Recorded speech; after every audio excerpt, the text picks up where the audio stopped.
nous devons comprendre que tant que nous vivons, nous devons chercher à connaître certaines clés qui vont nous permettre de nous débloquer, quelle que soit la nature de nos problèmes.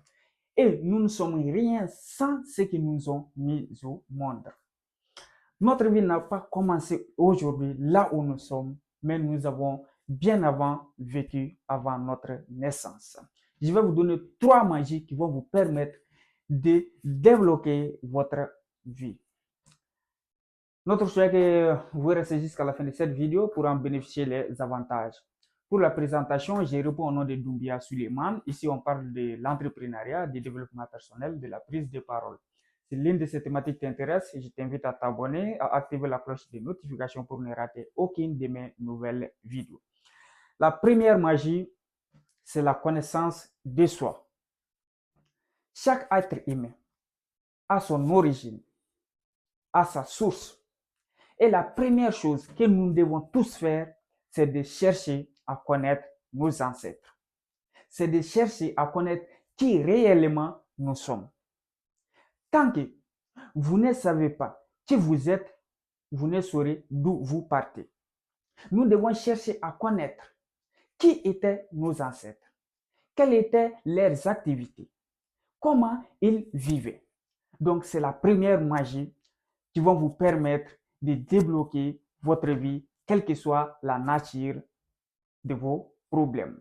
Nous devons honorer nos ancêtres. Ça, c'est la première magie. La deuxième, c'est la spiritualité. Beaucoup de personnes disent qu'ils sont spirituels, mais nous devons comprendre que on ne peut pas être un homme spirituel sans passer par une religion, quelle que soit la nature ou le type de la religion que vous pratiquez, que ce soit le bouddhisme, le paganisme ou l'athéisme, ou l'islam ou le christianisme.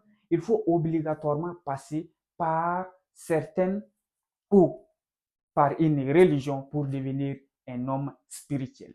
Parce que quand on dit la spiritualité, c'est l'alliance entre deux esprits, un esprit supérieur et un esprit qui suit cet esprit supérieur.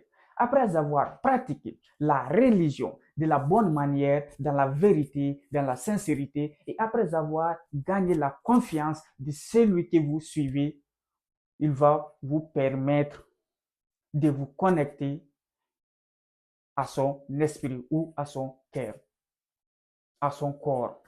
Je voulais dire à son corps. Donc ça, c'est la deuxième magie, c'est la spiritualité.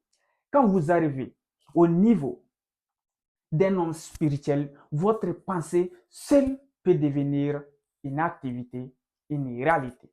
Le fait même que vous pensez à une chose, cette chose va se réaliser. Donc, c'est ce que nous appelons la spiritualité. Nous ne voulons pas que la vidéo soit longue. Donc, la dernière magie, c'est ce que nous appelons l'investissement en soi.